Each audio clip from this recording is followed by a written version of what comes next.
Uma vez eu estava assistindo um vídeo que debatia sobre um episódio de uma temporada da série Game of Thrones, série que inclusive é excelente, apesar do final péssimo. Nesse vídeo, a menina dava a opinião dela sobre duas protagonistas, que são irmãs. Uma dessas irmãs sonhava em se casar com um príncipe e vivia no mundo perfeito da cabeça dela. Ela não se importava com nada que acontecia e estava disposta a trair seus próprios familiares, se fosse preciso, para conseguir realizar o sonho dela de ser uma dama perfeita. Já a outra era valente, não gostava dos padrões e queria ser uma guerreira. Ela não se conformava em ver o sofrimento de algumas pessoas e estava disposta a se vingar de cada uma daquelas que fizeram quem ela amava sofrer. Entre os fãs da série, como eu, era normal ver gente odiando a irmã que queria ser princesa e enaltecendo a outra, que pretendia ser guerreira. Afinal, ela sim era uma girl power. No vídeo dessa menina, ela dizia que achava injusto o julgamento em torno da irmã, que queria ser princesa. Porque pra ela, essa personagem também sofria machismo dos personagens da série. E, inclusive,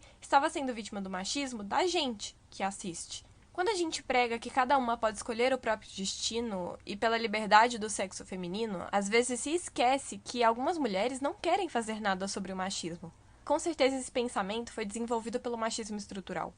Elas até podem se revoltar com essa estrutura, mas não vão fazer muita coisa para mudá-la, muito menos sair em defesa de outras mulheres vítimas do sistema. Elas, inclusive, também vão oprimir outras mulheres. Quando forem vítimas, vão no máximo se ajustar àquela opressão, de forma que não se prejudiquem novamente. Depois da fala da menina sobre a gente estar errado em julgar a sonsa que queria ser princesa, eu fiquei muito magoada. A carapuça serviu muito pra mim, e eu odeio estar errada. Mas ela tem razão. A tal da empatia que tanto pregam hoje no feed do Instagram não serve pra mim ou pra quem eu gosto. Ela serve pra todo mundo. Tudo isso lembra a tal da sororidade. Sororidade é você ser uma mulher e apoiar outra mulher. É ajudá-la, defendê-la, lutar por ela, mesmo quando ela não tem nada a ver com você. Ou, no caso que a gente está discutindo, mesmo que ela não se importe que está sendo oprimida. Muita gente confunde isso com o clube da Luluzinha, em que toda mulher é amiga de outra mulher. Mas não é bem assim. O que a sororidade diz é que mesmo odiando a coleguinha, você precisa estar do lado dela, quando ela for oprimida.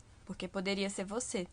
Mais que isso, sabendo da sociedade misógina que a gente vive e o que a sua pior inimiga sofre, você provavelmente vai passar também e vai precisar de ajuda. E no fundo, só uma mulher sabe o que é ser mulher. Portanto, você pode odiar a sonsa que quer ser princesa, mas não ajude a destruí-la. Guarde seu ódio e esteja ao lado dela, mesmo quando ela não pedir ajuda. E principalmente, se um dia ela quiser mudar. A todas as mulheres que eu já odiei, maltratei, ajudei a oprimir, e provavelmente traumatizei. Saiba que hoje eu me arrependo. Peço minhas mais profundas desculpas e torço para que você tenha conseguido superar qualquer coisa horrorosa que eu tenha feito, porque eu fiz.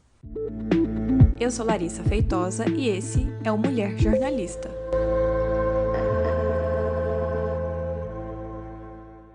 No início da profissão, as empresas jornalísticas eram pensadas apenas para os homens. A presença das mulheres naqueles lugares sempre foi algo fora do esperado. Elas até poderiam trabalhar lá, mas é como se não pertencessem àquele ambiente. Além dessa falta de pertencimento, piadinhas, assédios morais e sexuais, que já são normalizados na sociedade, também eram vistos como naturais dentro das redações. E fora delas, acontecendo também com as fontes. Uma pesquisa realizada pela empresa Gênero e Número, junto com a Associação Brasileira de Jornalismo Investigativo, a ABRAGE, ouviu 531 mulheres jornalistas em todo o Brasil e descobriu que 92% delas já ouviu piadas machistas no ambiente de trabalho. 86% diz que já sofreu alguma discriminação apenas por ser mulher.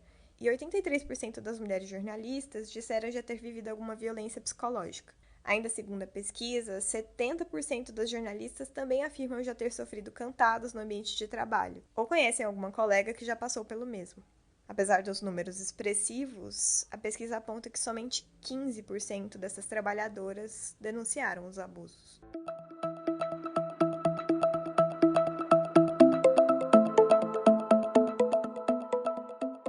Mariana, você já comentou que tem 12 anos de trajetória no jornalismo e eu queria saber de você o que te fez escolher essa profissão. Além disso, para você existe alguma particularidade da atuação do jornalismo em Goiás? Algo que seja muito forte aqui, mas não tanto em outros lugares do Brasil? O que me fez escolher o jornalismo foi vontade de escrever, assim, gosto pela escrita. Nem tinha nada a ver com televisão a princípio, porque eu nunca tive muita habilidade com comunicação. Eu sempre fui muito tímida, então acho que é o jornalismo que me escolheu, sabe? Eu fui sem medo, fui encarando, nunca tive muito medo. E aí as oportunidades foram aparecendo e eu fui meio que encarando. Mas assim, eu não comecei a fazer jornalismo pensando em reportagem de TV, nem nada disso. Pela minha experiência assim nas redações, eu vejo que as pessoas que vêm de fora, elas demoram um pouco a conquistar mesmo assim o público goiano, porque as pessoas gostam muito de quem é daqui, de quem fala do nosso jeitinho. Eu acho que a nossa atuação como jornalista, ela tem que ser muito cuidadosa assim com o povo goiano, que é um povo que gosta muito da própria cultura, é um povo que valoriza a própria comida. Então assim, eu acho que para você manter o público, é isso, é investir no regionalismo, é não ter vergonha de ser daqui. E uma particularidade em relação ao mercado, é um mercado extremamente competitivo, com figuras muito conhecidas há muitos anos. Os apresentadores de telejornais aqui são, assim, patrimônios, né? As emissoras mudam muito pouco, então, assim, se a pessoa conquistou o espaço dela ali, ela vai permanecer, enfim, por muito tempo, né? Tendo o público dela, assim, Goiás não é um estado onde se muda muito, os rostos são muito conhecidos.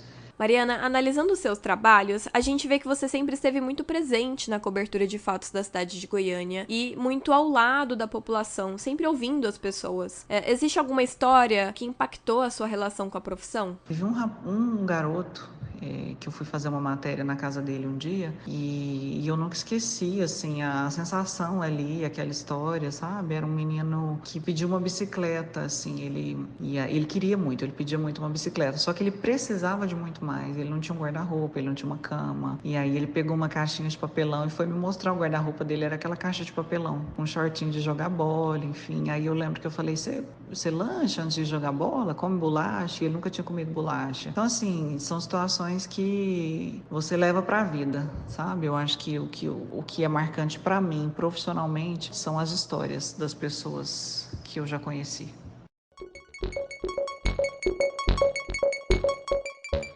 Como eu mencionei na abertura desse episódio, a Mariana é uma das mulheres jornalistas que teve coragem de denunciar um caso de assédio moral vivido por ela dentro de uma empresa aqui de Goiás. O caso repercutiu muito, mas como esse podcast pode atingir qualquer pessoa, decidi colocar alguns trechos da denúncia dela, que são importantes para a nossa discussão aqui hoje nesse episódio. A seguir, você confere o relato dela, que ela fez no perfil pessoal do Instagram. Oi pessoal, boa noite. Tô passando aqui com uma notícia para vocês. Hoje pela manhã eu fui comunicada de uma decisão da empresa pela minha demissão. Não me disseram o motivo e eu acredito que eu tenho que dar uma satisfação para vocês aqui que me acompanham. Eu sei alguns dos motivos, então eu queria dividir aqui com vocês algumas coisas, até para que sirva de alerta para outras mulheres. A pressão pela audiência, a busca pela audiência não pode maltratar e nem coagir o funcionário. Eu vivi várias situações de constrangimento, me levaram para uma reunião, havia várias pessoas nessa reunião, foram apresentados números de audiência, que colocaram nessa reunião várias fotos das minhas redes sociais, com a presença de várias pessoas me constrangendo de uma forma absurda. Colocaram fotos minhas de biquíni, fotos minhas de viagem, dizendo que eu tinha que me transformar, que eu tinha que transformar o meu Instagram em outro, para falar a língua desse público, para chamar as pessoas que estavam muito bonitas, as fotos estavam muito bonitas. Eu tinha que ser outra. Eu cheguei a ouvir de uma gerente que é mulher, que ela achava que eu sensualizava um pouco na hora de falar.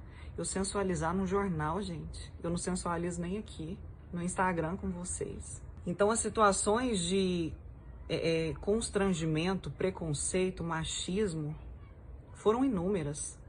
E a gente tinha que estar aqui discutindo conteúdo. Não era constrangendo uma pessoa como fizeram comigo ali várias vezes. Pode parecer pouco para algumas pessoas, mas eu tenho 12 anos de história no jornalismo. E isso não pode ser diminuído, menosprezado, porque acham que a roupa que eu estou usando talvez não tá legal, que a foto que eu postei não tá legal, que eu tenho que ser menos feminina, que eu tenho que passar uma impressão mais séria, que não é porque eu viajei e postei uma foto de biquíni que eu sou menos jornalista por isso. Porque o meu papel tá bem feito no jornal. A matéria que eu saio para fazer eu entrego bem feita. Então a gente não pode se calar para nenhum tipo de preconceito.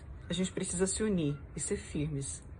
A gente precisa ter voz e não se calar diante de pressão por audiência, pressão psicológica nos funcionários, pressão na mulher. A gente não pode se calar diante disso. Eu vou falar para vocês o que eu falei para eles. Não é esse preconceito e esse machismo que vão diminuir a história que eu construí.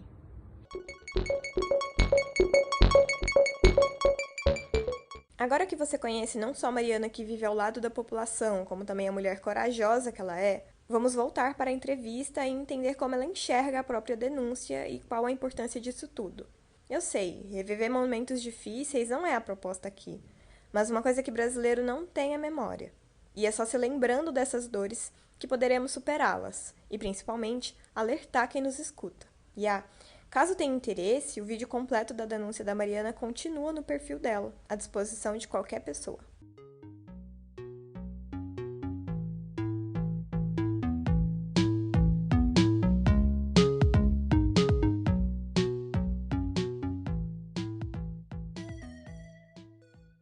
Mariana, a sua denúncia de assédio moral repercutiu muito aqui no estado de Goiás, mas também nacionalmente. Você se enxerga como um tipo de referência nesse assunto? Eu pergunto isso porque, infelizmente, ainda hoje, esses casos de assédio moral, sexual, eles continuam silenciados dentro da profissão. Por que você acha que isso acontece? Eu acho que os casos não são noticiados porque as pessoas têm medo de perder os empregos, porque geralmente o assédio é cometido por quem tem alguma posição de liderança em relação à vítima. Então isso acaba por intimidar as vítimas. Quando eu gravei o vídeo, eu não diria que eu senti medo de represálias por parte da empresa ou da justiça, por nada disso, porque eu estava muito convicta da verdade do que eu estava relatando.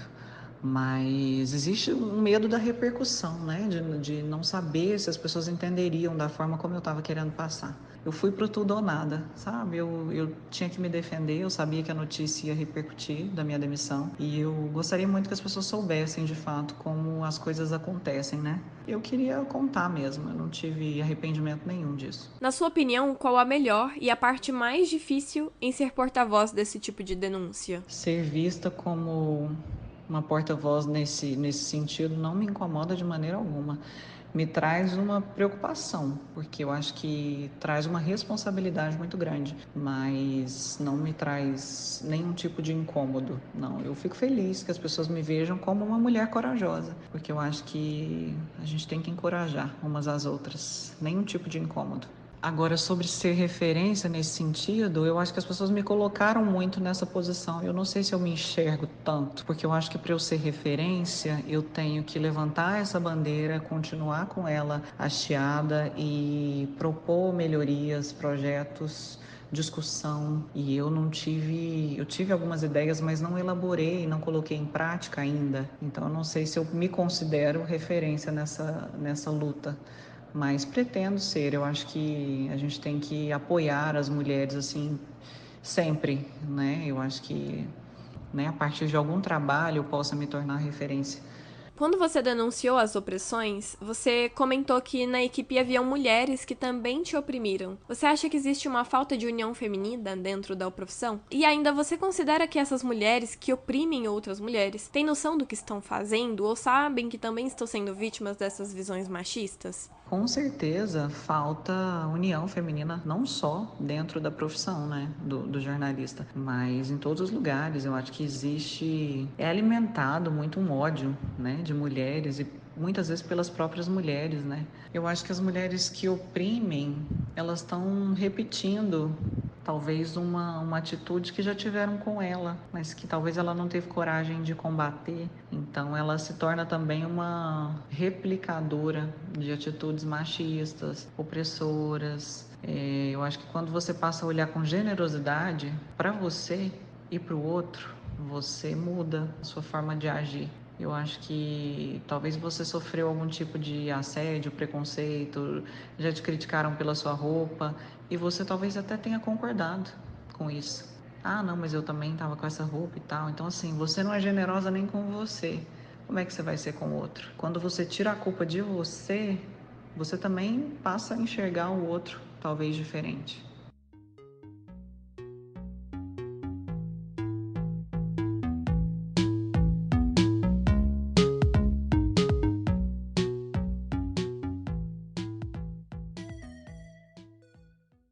Mariana, você acha que ter mais mulheres em cargos de chefia diminuiria esses casos de opressão? E, aproveitando a deixa, falta algum órgão, ou melhorias mesmo, para oferecer algum suporte a essas vítimas dentro do jornalismo? Eu acho que não.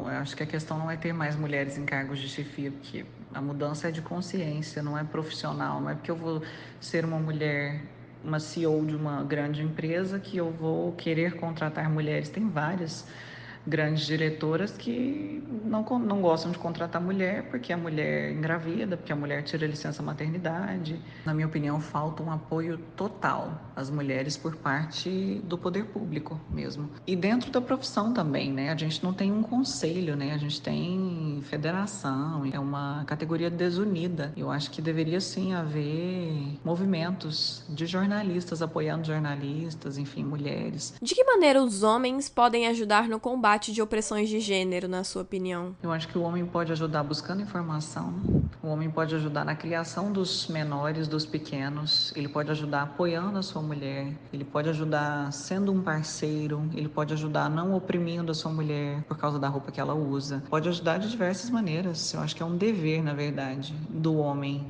buscar uma mudança de consciência. Ele pode ajudar parando de publicar coisas machistas, parando de participar de grupos com pornografia feminina, que usam a mulher como objeto, que multiplicam esse tipo de mensagens machistas. Eu acho que o homem pode contribuir de várias maneiras, mudando a própria atitude.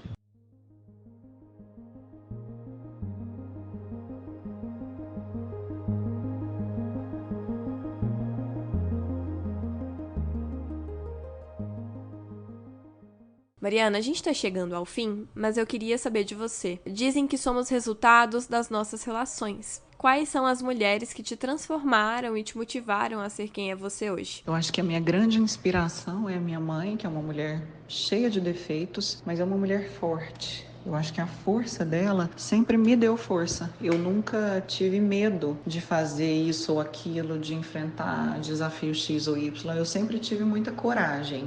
Então, assim, isso foi uma coisa que eu aprendi com ela. Esse episódio usou áudios de Mariana Martins, Abrage e da empresa Gênero e Número. Todas as outras pesquisas que embasaram esse episódio e os meios de contato conosco e com a Mariana estão disponíveis na descrição do episódio. Acompanhe também a gente pelo Instagram, @mulherjornalista. E até a próxima!